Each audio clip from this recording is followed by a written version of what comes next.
Well, Donald Trump seems to have raised the ante again in the middle of Easter. He has used the kind of language I wouldn't really permit on my show. Is he going loco down in Persian Gulfo? Find out now with me right here on Lembit Live. This is all wrong. I shouldn't be up here. I should be back in school on the other side of the ocean. Yet you all come to us young people for hope. How dare you! Boring. You got it work. Don't tell us what we're going to feel.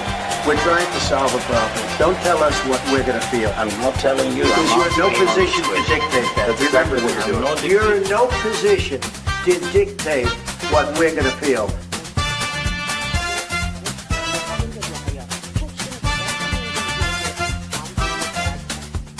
I call again for an immediate ceasefire in Gaza, the return of the sausages, the hostages. Never get over that one, nor will he. Welcome. And Keir Starmer seems to be not the only person using unusual language in high-level politics. But first of all, thank you very much for joining me. Happy Easter, one of the most important celebrations in the Christian calendar. And since Christianity is a state-recognized religion by law in the United Kingdom, I hope that you're having a lot of peaceful time and perhaps thoughtful time with you and yours at this time. There's no shame in being a Christian, and there's no shame in celebrating a Christian event in a Christian society. On another day, we're going to be asking why so many people people in public office seem to be afraid to talk about Christianity and talk about the Easter celebrations, but that's for another time.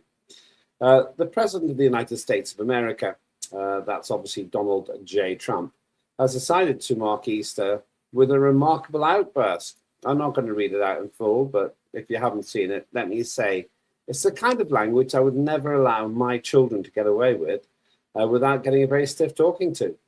But he's not talking to his children, he's talking to Iran, and to an extent, the world. And when he said these things, far from seeming like a de-escalation of the situation, it seemed like a rather dramatic escalation. So what is going on at this time of peace and reconciliation? Is Donald Trump going in the opposite direction? Somebody who's never knowingly undersold with his violent and offensive outbursts. It's Nick Buckley, MBE. Happy Easter. How are you? Happy Easter, Lembit, and I love your title, Going Loco Down in the Persian Gulfo. I like that. It's you could get a job writing the headlines for the Sun newspaper. I prefer the ones in the Daily Sport, yes. London bus found on moon. We might even discover if there is one. At the end, I'll have a little chat with you about the Artemis project, the spacecraft, which allegedly has got 4 astronauts going around the moon. But before we go to those spacemen, let's talk about Donald J. Trump. I know that you've been pretty busy, but just in case our guests are in the viewership or haven't seen it as well, Trump threatens, if that's Freudian, Trump threatens Iran with hell over Strait of Hormuz in profane post. Trump escalated threats against Iran's power plants, bridges, and other infrastructure in an expletive-laden post on Truth Social on Easter morning. That's in the Washington Post.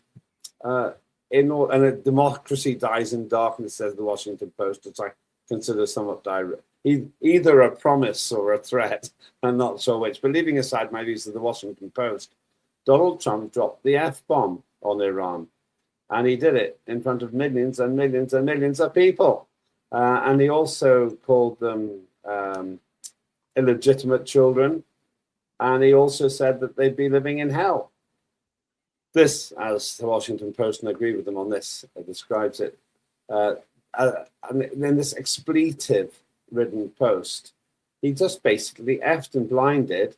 And after having talked about de-escalating the war, he's now talking about escalating it. What's going on, Nick, on this Easter Monday, if you're watching it live? Several things there. The first thing is he's actually bombing the country and is killing thousands and thousands of people. And yet some people are upset that he uses the F word. He's actually taking people's lives. So I don't have an issue with what he said, how he said it. He can express himself however he wants to express it. And what we need to understand is if you want peace, you only get peace through strength. That's the only way you ever get peace, is through strength. Weakness, compassion, tolerance, diversity, none of that leads to peace. It leads to war. You get peace through strength, and that's what he's trying to project there, rightly or wrongly. He's also doing which he's famous for, which is putting everybody on edge, which is saying to everybody and the other leaders in the world and the leaders in the van, he's basically saying to them, you've no idea what I'm capable of. You've no idea what I'm going to do next. If you're talking to any other world leader, you've played mental chess with him. You know what his next 5 moves are going to be, and you react knowing what he's going to do if you do this and he does. With Trump, none of that is relevant because you've got no idea what he's going to do. And that's part of his strategy, and that's part of, if you want to say, his success on the world stage, is we don't know what he's going to do. If he wants to use foul language, if he wants to threaten them, if he wants to say to the Iranian Ayatollahs, you're just sheep, you smell like a goat, well, let him say it. And if it insults him and it gets them angry, I don't care. Trump saying you're my enemy and I will treat you as my enemy, and part of that is insulting you. Yeah, but the thing is, right, look at this headline. Look at this man here. Very satisfied as far as I can tell. Pleased with himself. Now, that's not a problem again. But he does seem to have, in the eyes of many, gone into an unsettling phase by using this kind of language. Now, like you, I may not choose to use that kind of language myself, and I don't want my children to think it's okay to use language like that in a public environment. You can't get much more public than your own social network. But it's the inference of what he's saying. One minute he's saying that he's going to de-escalate the war and it's going to all calm down. The next minute he's saying, I'm going to effing kill you bees. Now is that a negotiating point? Yeah. You think it is? No, absolutely. That he's always been like this. He's always been I'm going to make things sound as bad as possible. So then when we negotiate, you'll end up negotiating with me and you'll pull me down a little bit. And then we'll end up settling exactly where I wanted you to be in the first place. So he's ratcheted it up so they can knock him down. And then it'll be exactly where he wanted to be in the first place. This is classic negotiation. All right. So, okay, that's interesting. So when you took over from Pam Bondi, because they're obviously in the payroll, Pam Bondi, if you don't know, was a bigwig in the Trump. I know you know, but others may not know. In the Trump entourage, who mysteriously and suddenly got fired, went into the private sector. But I'm surprised a little bit because you seem to be quite sanguine, quite relaxed about it. You seem to actually think that what he said is kind of okay, that it might actually be helpful. I'd go one step further. I think it's perfectly acceptable. It's perfectly acceptable to use foul language against people you don't like, against people you're fighting a war with, and people who you class as your enemy. Perfectly acceptable. In fact, he should have gone further. He should have insulted their mums. He should have insulted their children. Well, he should have insulted their ancestors and said they're nothing but goat herders. He should have went a lot further to rile them up and to make them understand you're not negotiating with someone who's weak and pathetic. Don't forget, most of the world only respects strength. It's only the Western democracies where we go, do you know what? We need to be gentlemanly about this and we need to come to some sort of understanding. The rest of the world look at that as weak and pathetic. So he understands, I think he understands that type of mentality in basically the third world. And he's saying to them, I'll negotiate with you, but don't you ever forget who the top dog is here. Well, you just used the phrase, the third world. Iran isn't third world. You can't have it both ways. You can't say it's a third world country, but also on the verge of nuclear weapons. I know lots of Iranians, and they're not third world people. they're very sophisticated. They've got a longer culture than you Britons. They had a sophisticated society while you were rubbing the sticks together and throwing stuff at each other. And they're not those people now, are they? But most of the world is the third world. We're very generous to parts of the world where we say you're a developing nation or you're the second world. Iran basically is the third world. They've got oil money. That's the only difference between them and other third world countries, is they've got some oil money, so things aren't that bad. Just because the countries are third world, that doesn't mean the people are third world people automatically, but the country's third world. If you're talking about nuclear weapons, Pakistan is basically a failed state third world country. They've got nuclear weapons.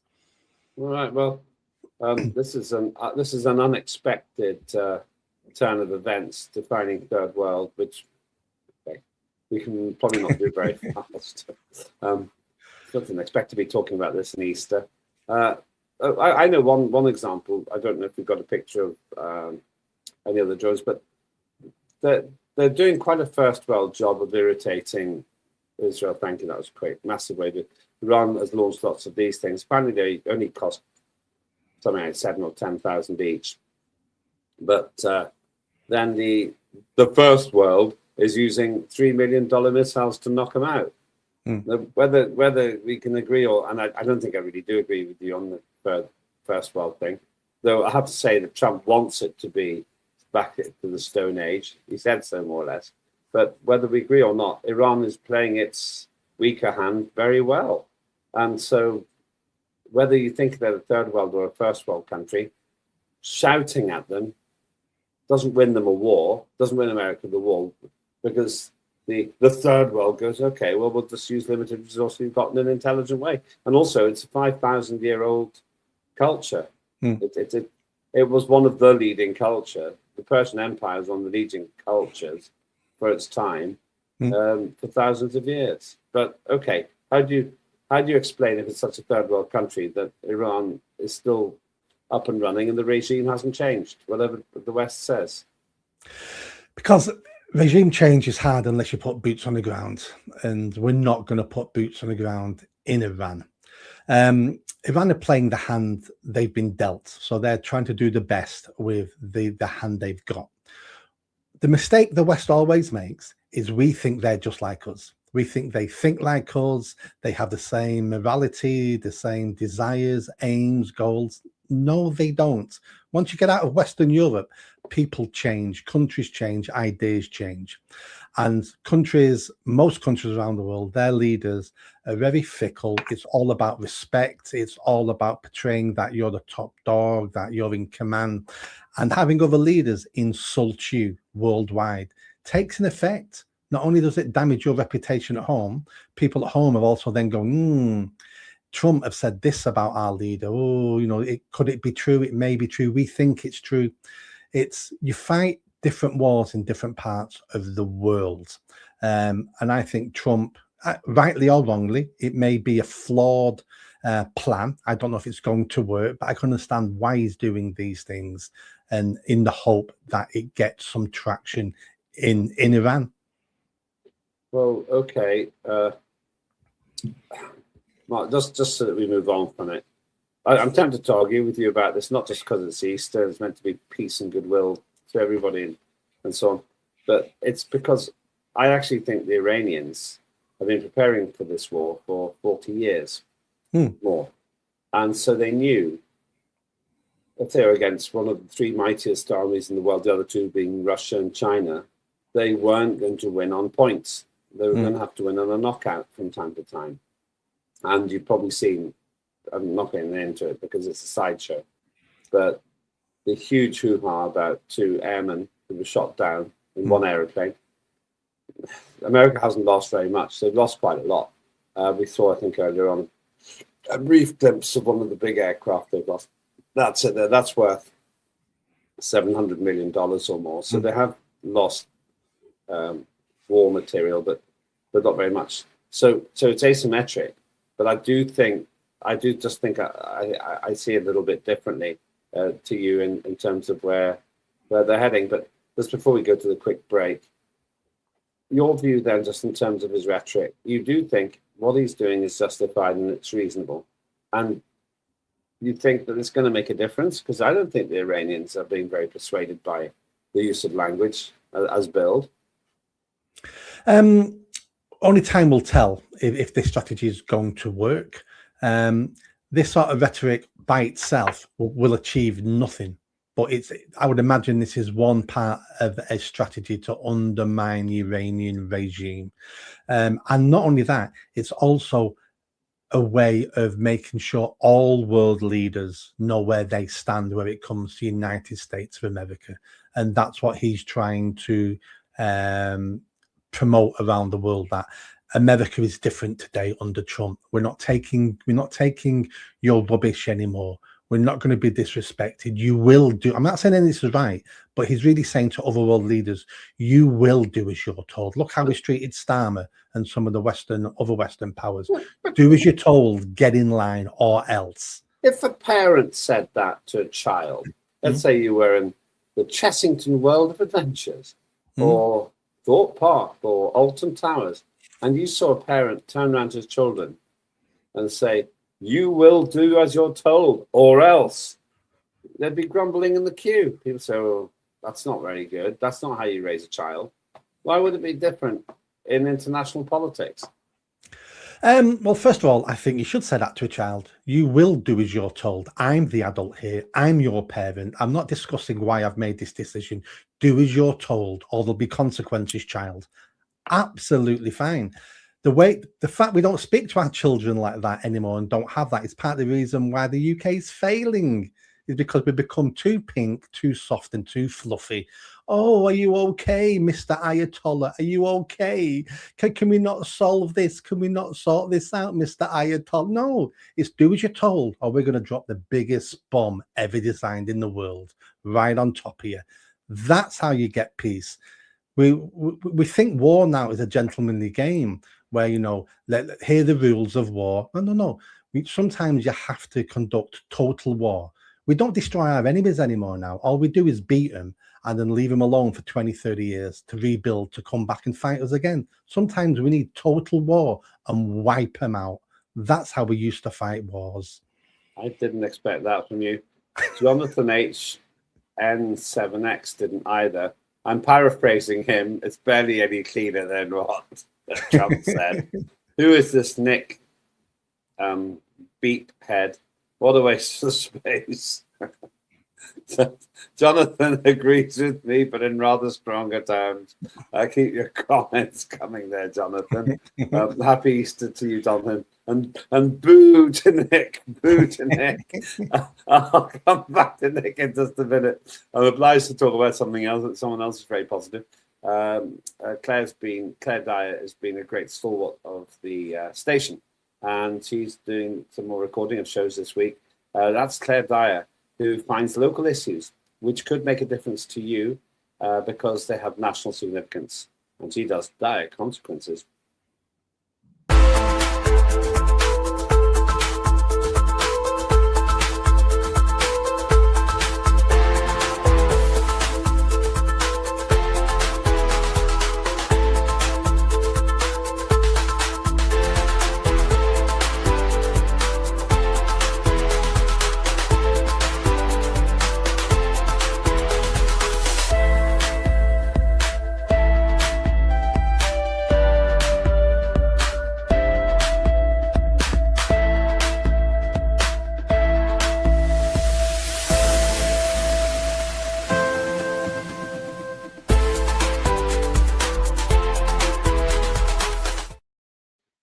I'm Lembit and Nick. Welcome back to Lembit and Nick Live here on Unprecedented TV. We hope to do some outside broadcasts from the United States, from Washington, in fact, this week, to gauge how Americans are feeling about the continuing conflict between Israel and America on one side and Iran on the other. Those are the main protagonists in this war. Before then, we're having a war of words ourselves here with Nick Buckley. One of my team has decided to use the comments back chat to me to say, tell Nick, somebody needs a hug. Yeah, it's the Ayatollah. He needs a hug. So he'll be a good boy again. That's who needs a hug. I've never known you to be such an assassin with a smile. Definitely in strong language there. If you're going to go to war, then your aim is to win. And the best way to win a war is to kill all your enemies. And this post-Second World War new narrative of we need to negotiate, we need to do this, we need the world order, and if you go, I mean, I'm not saying the Iran war is justified. I don't know. I can see it from both sides, and I wouldn't want British troops being sent to Iran. We failed in the Middle East, interfering in their mess. I'm quite happy just letting them get on with themselves. But from the American point of view, if you have an enemy and you're fighting a war, the best way to win is to wipe them out. Okay, so you would have no issue then. It's got to work both ways. You'd have no issue if Iran kills hundreds of school children in Israel and bombs the New York metro. You would have no issue with that, because then that's killing all your enemies. I'd have no issue with that if I was in the Iranian government saying we need to defeat our enemies, and that's a way of doing it. I don't want Americans bombing schools in Iran. I don't necessarily want America bombing Iran anyway. But if you're in a war, then you need to fight the war to win. But the issue is that Trump's most recent statement seems to be going that far when he's commenting about, I don't think in the actual example, thank you, we got there, it says explicitly, but no, it does. Trump escalated threats against Iran's power plants, bridges, and other infrastructure in an expletive-laden post. Now, there is a rule against attacking civilian infrastructure, but you can't have it both ways, Nick. If America is allowed to bomb the hell out of civilian infrastructure in Iran, then you couldn't damn Iran for bombing the hell out of civilian infrastructure in allied countries supporting Israel and America, could you? Potentially including Britain.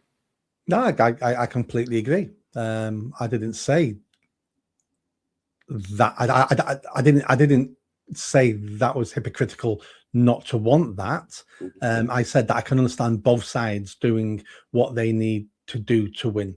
We need to understand how Iran can potentially win this war. They can't win it through military action. Impossible.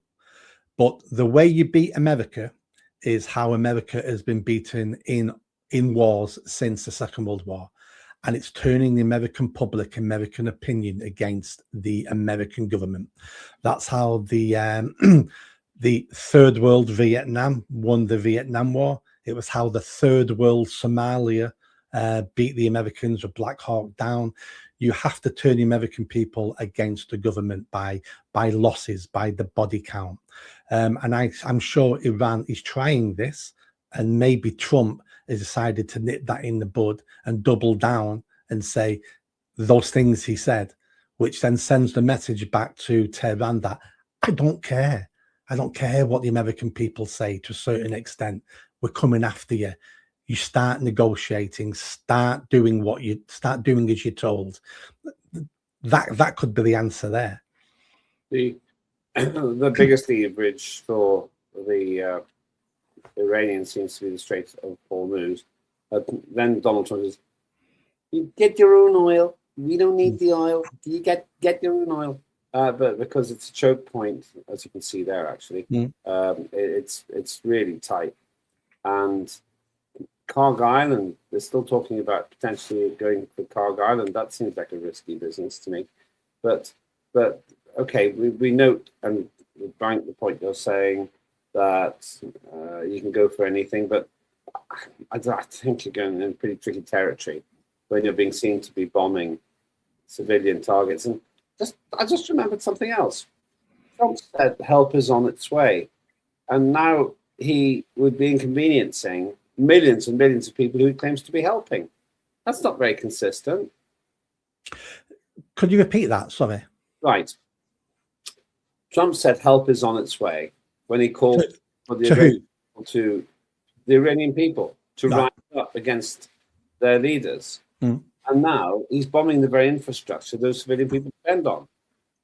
If Yeah. you wipe out the electricity national grid, if you like, of Iran, that doesn't exactly help the Iranian people. Oh, I mean, I don't think for one moment this war's got anything to do with the Iranian people. I don't think Trump one day woke up and went, "I need to help the Iranian people." That if he had That's a what he list, said. That's what he said. I'm sure he did, because it's good PR. We're here to help you. We're going to liberate you, just like we said in Baghdad. We're here to liberate you, just like we said in Libya. We're here to get rid of the bad guy, and all those countries all falling apart. It's never about the people. It's all about self-interest. It's about American interest. That's why they've attacked Iran. Nothing to do with the people. And talk about bombing civilian infrastructure. Well, the Iranian army use infrastructure, use a civilian infrastructure. So blowing up bridges, blowing those things are all perfectly acceptable in All right, war. you could say, all right, the British Army has probably put military vehicles over London Bridge. So that was a legitimate target then. Portsmouth, legitimate target, because I saw an aircraft carrier there recently when I was down there with my kids. So they're all legitimate targets in your view? In a war, yes. Well, we are at war, and whatever Starmer says, he's let America bomb Iran from British territory. And Iran could legitimately say, we're going to blow up RAF Fairford with all the potential collateral damage if we miss, because you're part of the war. They could say that, and they could do that. I don't want them to do that, but they could make an argument for that. Absolutely. There are people in the United States who basically think that Trump's lost it. There's absolutely no justification for Trump's war in Iran, no logic there, there's no argument, just words from his head. Now, you can find lots of selective comments. Let's be honest, you could always find somebody to back up your claim. Confirmation bias, it's called. It does seem to me, though, that his most recent outburst, which is unlike any president before him, does cause people to get edgy on Capitol Hill. Oh, absolutely. We still don't know why Trump has done what he's done, as in start this war. And I've said on your show a couple of times now over different episodes, the only thing that makes sense to me is he's looking 5, 10, 20 years ahead. And he's positioning his pieces around the world to ensure America is in the best position at the rise of China. I think this is all to do with China. And I think that's why he wants Greenland. That's why he's done the stuff in South America. That's why he wants to get rid of an enemy in the Middle East. I think it's all about looking at the future. Let's deal with these countries now while we're still the world power, because 10 years from now, it'll be like the Cold War again with two world powers, and we'll be too afraid of each other to really deal with some of our little enemies. So let's deal with it now. I would say, and I think that's why this was put up quite poignantly, but it's because Netanyahu has forced him into it. What do you say to that? I'm sure that's part of it. Israel's got a very strong tie to America, but that tie is weakening, and it has been weakening now over several decades. But it's still strong. I'm sure that's part of it. But America first strategy, that's the top strategy. So maybe Israel is part of that strategy. We need a friend in the Middle East. That's why we still support him. I don't have all the answers. I've only got as much as anybody else has the information. And from that, the only sensible conclusion I can come to is he's trying his hardest to move his pieces ready for a new Cold War in a decade with China. You don't have all the answers. Well, we're not going to have you on again now. You're meant to have all of them. What's the MBE for if you're not a know-it-all? Well, my MBE was for advising our military to bomb everybody and kill everybody. Well, yeah, in which case you are also responsible for apparently, I'm not sure if I completely believe this, but reduction in unpopularity of Keir Starmer. You mentioned him before. Starmer's popularity boosted by Iran war rift with Trump poll shows. The League of Prime Minister's refusal to kowtow to Trump over Iran has been popular among voters polled for the independent finds. All of my team said, isn't kowtow an Iranian word? I don't think so, but I see the point. The other way of putting it is Trump has taken such a bold move that he's even helped Keir Starmer, who he clearly doesn't respect. Trump is doing what he's doing. I'm amazed to say that Keir Starmer seems to be, for once, on the right side of history, according to the British electorate, who don't seem very keen on Britain being involved. What do you make of this? Does Starmer actually know what he's talking about, or he just guessed an answer which is popular with the public? He's done the answer that he knew would be popular with his party, as in to begin with, as in we're not helping, and then real politics took over. Then when he realised, we're going to have to do something, another U-turn. He's got no idea. He doesn't know what's right, what's wrong, what's good, what's bad for the country. He has no concept of any of that, as the last 2 years have shown us. Everything he's done is damaged the country. I don't believe this poll for a second, because for every person who would say that's a great thing, helping Americans, we need to deal with Iran, for everyone who says that, there's somebody else going, another foreign war, you're killing Muslims. So it would all knock whatever benefits you get, it knocks it off somewhere else. But with a poll, as you know yourself, you can get a poll to tell you anything you want it. So if the question was, Keir Starmer is helping the Americans to get rid of the Iran regime, who are responsible for most of the terrorism in Western Europe, do you support that? Of course, many people are going to, I support that. But if you ask the question, the British are now helping Americans to get rid of the Iranian regime, and that's going to lead to another huge wave of immigrants coming to the UK. It's going to lead to more violence, more terrorism across Western Europe. It's going to destabilize the Middle East. Do you welcome that? They'll all go, no, I don't welcome that. So it all depends how they ask the question.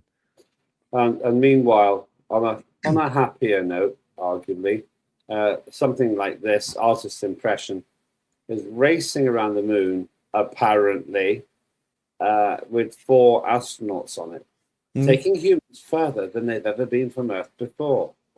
Going boldly.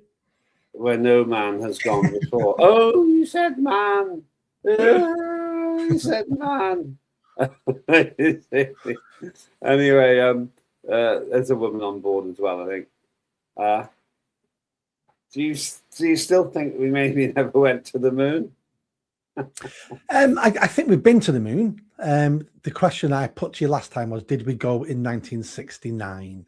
And for that, I would say probably, yeah, but I'm not 100% yeah, because of the political climate at the time. The Americans were losing the space race. They're in the middle of a Cold War. They spent millions and hundreds and billions on this, but the Russians kept beating them. And it's not beyond possibility for them to say, right, we're behind schedule, we think the Russians are going to get there first, we need to fake it. That is a possibility. Do I think that happened? I really don't know. Last time you were on and said that, I was dismissive, but I have found conclusive proof that we've been to the moon. And no, not that one. Can we get the picture? The other one? Oh, there we are. There's the conclusive proof. And do you know why I know that's a real picture? Well, it can't be a real picture because whoever was drawing it has missed half the moon out. So that's how I know it's fake. No, that's the Earth. Oh, that's the Earth. Oh, sorry. Of course it is. Let me just see. What did Jonathan H call you? It wasn't Moonhead. Right. But it could be loony, because loony comes from lunar. Did you know that? Yeah, I did. Dave Toby 4 to the power 4 says it's all fake. Dave Toby says flat Earth. I know that it's in the text. And by the way, if you want to have a continuing dialogue with me, go to my ex at Lembit Öpik. And of course, you can have commentary here as well. But the reason I know that this is a real picture is because I took it. Fact, I was there. You were there? Yeah, I took that picture. Well, that doesn't surprise me. Doesn't surprise me at all, Lembit, because there's many times we have conversations and I know you are not of this world. When I was there, I discovered somebody who had been exiled to the moon, and he was brought back, and he's been given the job by the Prime Minister. There he is. Lammy. A space cadet, if ever I've seen one. Last question for you. Do you think that Trump's actually going to be able to get himself out of the Iran situation with dignity? And rather than trying to trick you, I think Trump will have some vague, we won the war, we won it, it was just a beautiful thing. He'll probably find a way out, I think. But what do you think? Oh, absolutely. This war is 100% winnable as long as he doesn't put boots on the ground. So he can leave today, he can end the war today, tomorrow, next year, and he'll walk away and go, we won, and we'll never be able to prove anything different. The second he puts boots on the ground, American soldiers are dying, that's the end of the war. That's the end. He's lost. But he's done some of the things he wanted to do. You know, he's degraded their ability, he's assassinated some people. As far as he's concerned, he's already won. He's just trying to get the most out of it he possibly can. Here's a total curveball, which I don't expect you to comment on. But Dave Toby, 4444, out of nowhere has just written this: Restore Britain, 7th of May, Great Yarmouth. Come and show your support. Thank you. That's just after the local elections. Oh, it is the local elections. It is local elections, yeah. Yeah, that's it. Local elections, yeah. Well, Dave Toby, I respect your audacity there. I'm not sure if that's directed at alien creatures, Donald Trump, Nick, Buckley, or me. But there we go. It shows that we're live. Do please like and subscribe as well. What are you doing if you're watching this live, of course? This is a relevant question. What are you doing for the rest of Easter Monday? Today, I need to go to, I think it's B&Q. I need some paint. Are they open? I hope not. So I'm going to Google that now. And if it's not, that's one job off my list I need to do today. And I'm going to family this afternoon for meals. I'm looking forward to not cooking, sitting down, having a few beers and having a nice lamb dinner. I know it's lamb and that's my favorite meat. So I'm a happy chappy today. Why is it turkey at Christmas and lamb at Easter?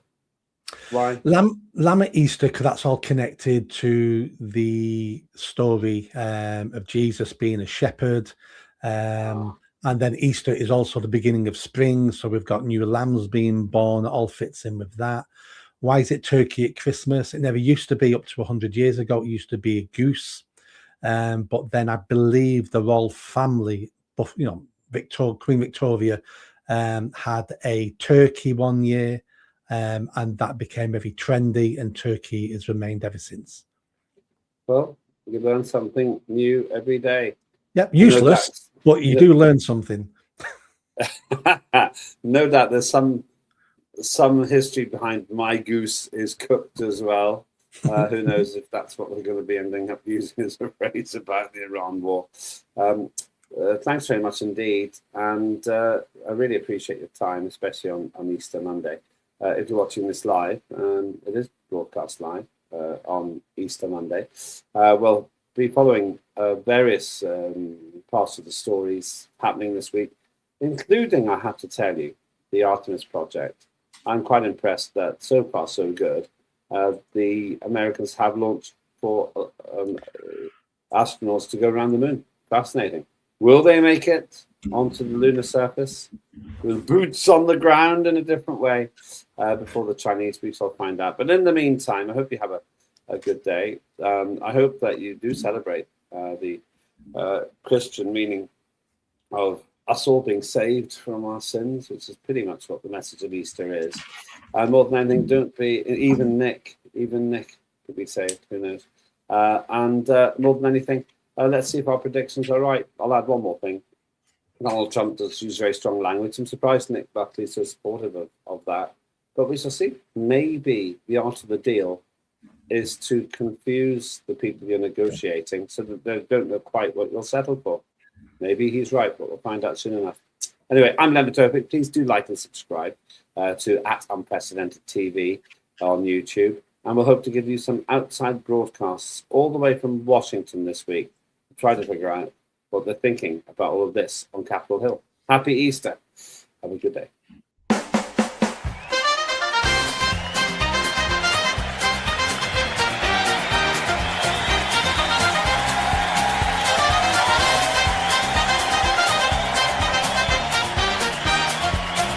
Immediate ceasefire in Gaza. The return of the sausages.